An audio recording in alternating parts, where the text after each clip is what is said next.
ஷேக் அஹ்மத் யாசின். பாகம் 2. 1979 ஆண்டு ஷேக் அஹ்மத் யாசினின் வாழ்க்கையில் ஒரு முக்கிய திருப்புமுனையாக அமைந்தது. அல்-முஜாமா அல்-இஸ்லாமியா இஸ்லாமிய மையம் என்ற அவரது அமைப்பு இஸ்ரேலிய அரசிடமிருந்து அதிகாரப்பூர்வ உரிமம் பெற்றது. இஸ்ரேல் இதை பாலஸ்தீன விடுதலைக் கழகத்திற்கு PLO மாற்றாகப் பார்க்க விரும்பியது. ஆனால் யாசின் தனது சமூக சேவையை இஸ்லாமிய கல்வி, மருத்துவமனைகள், இளைஞர் மன்றங்கள் மற்றும் இரத்த தான மையங்கள் மூலம் விஸ்தரித்தார்.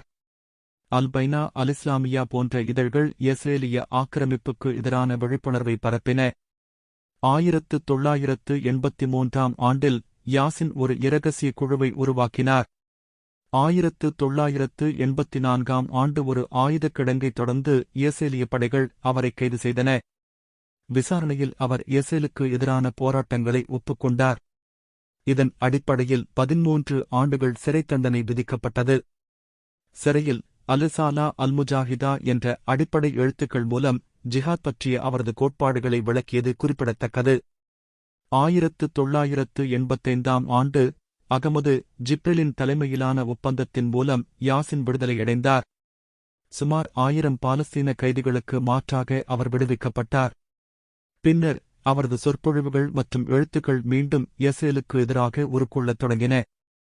டிசம்பர் 1987 14 யாசின் அப்துல் அசீஸ் அல்-ரந்தீசி மற்றும் மகமூது அல்-ஜஹர் உடனாக ஹமாஸ் என்ற அமைப்பை உருவாக்கினார்.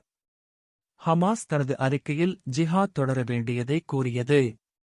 யாசின் கையெழுத்திட்ட முதல் அறிக்கையின் மூலம் ஹமாஸ் அமைப்பு இஸ்ரேலிய ஆக்கிரமிப்புக்கு எதிரான எதிர்ப்பை வலுப்படுத்தியது. 1989 ஆண்டு யாசின் மீண்டும் கைது செய்யப்பட்டார்.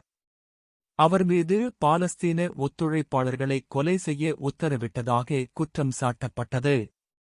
விசாரணையின் போது அவர் ஹமாஸ் நிறுவனர் என்றும் அதன் இராணுவ பிரிவை உருவாக்கியவர் என்றும் ஒப்புக்கொண்டார்.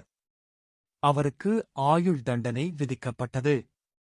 சிறையில் அவர் பார்வை இழப்பு, சுவாசக் கோளாறு உள்ளிட்ட பல உடல்நல பிரச்சினைகளை எதிர்கொண்டார். அவரது மகன்கள் இருவரும் தன்னார்வலர்களாக அவருடன் சிறையில் இருந்து பராமரித்தனர். சிறையில் இருந்தபோதும் யாசின் தனது எழுத்துக்கள் மூலம் ஹமாஸ் இயக்கத்தை வழிநடத்தினார். அல்தவா அல்-முகீமா மற்றும் உசூல் அல்தவி போன்ற எழுத்துக்கள் பாடப்புத்தகங்களாக காசாவில் பரவின. அல்-முகாவமா வலுஸ்திஷாத் என்ற அவரது எழுத்து தற்கொலை தாக்குதல்களின் தத்துவத்தை உருவாக்கியது.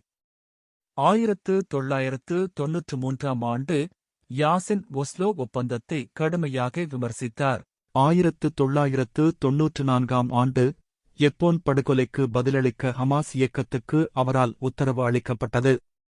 இதே நேரத்தில் யாசர் அரபத்துடன் பேச்சுவார்த்தைகளும் தொடங்கப்பட்டன. ஆனால் ஒஸ்லோ ஒப்பந்தத்தை அவர் இஸ்லாமிய நிலத்தின் துரோகம் எனக் கண்டனம் செய்தார். 1997 ஆண்டு ஜோர்டானில் ஹமாஸ் தலைவர் காலேத் மஷால் மீது நடந்த மோசாத் கொலை முயற்சியின் விளைவாக யாசின் விடுவிக்கப்பட்டார். அவர் விடுவிக்கப்பட்ட போது 2,00,000 பேர் காசாவில் வரவேற்றனர். இஸ்ரேல் தற்கொலைத் தாக்குதல்களை நிறுத்துமாறு கேட்டபோதும் யாசின் மறுத்தார். அவரது விடுதலையின் பின்னர் இஸ்லாமிய புத்துணர்ச்சி வாரம் போன்ற நிகழ்வுகள் தொடங்கப்பட்டன. இதில் கவிதை, இசை மற்றும் விவாதங்கள் இடம்பெற்றன. காசா அலநாடால் என்ற கவிதை தொகுப்பு பிரபலமானது.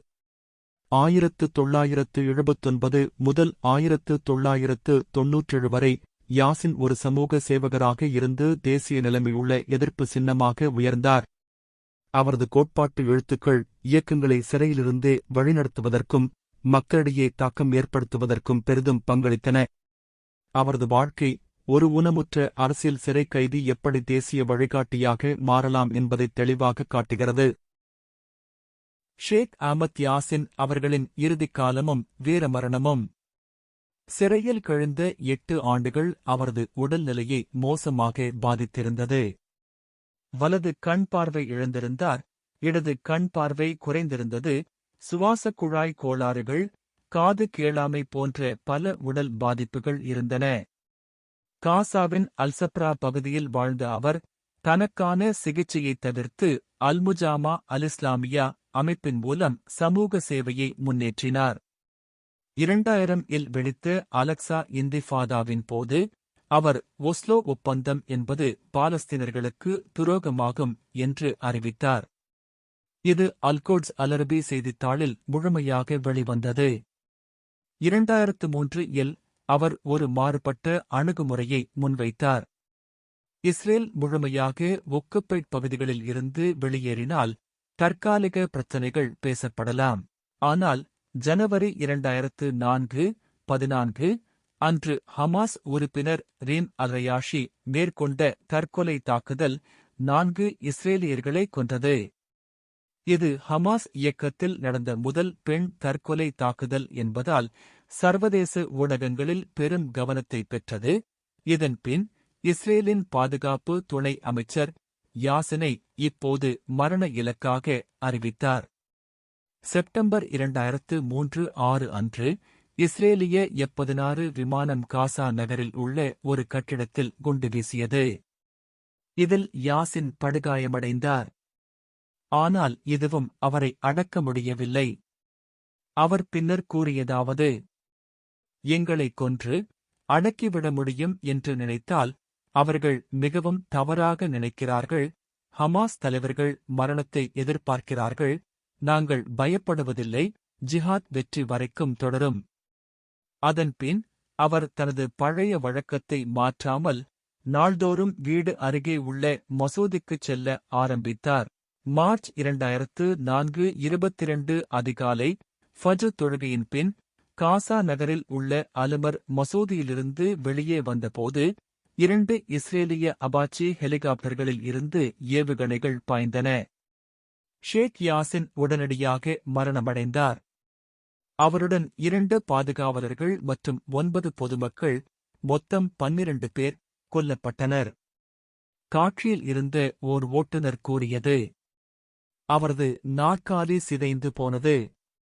அருகிலிருந்த சிலர் தரையில் சிதறியிருந்தனர். ஹமாஸ் தலைவர்களில் ஒருவர் அப்துல் அசீஸ் அல்-ரந்தீசி கூறினார்: ஷேக் என்பவர் ஒரு மனிதரின் வடிவில் உள்ள ஒரு நாடு. அந்த நாடு பழிவாங்கும். அவரது இறுதி ஊர்வலம் காசா நகரில் சுமார் 2 லட்சம் மக்கள் பங்கேற்றனர். அல்லாஹு அக்பர் என்ற முழக்கத்துடன் அவரது உடல் தூக்கப்பட்ட போது பெரும் கொதிப்பு நிலவியது.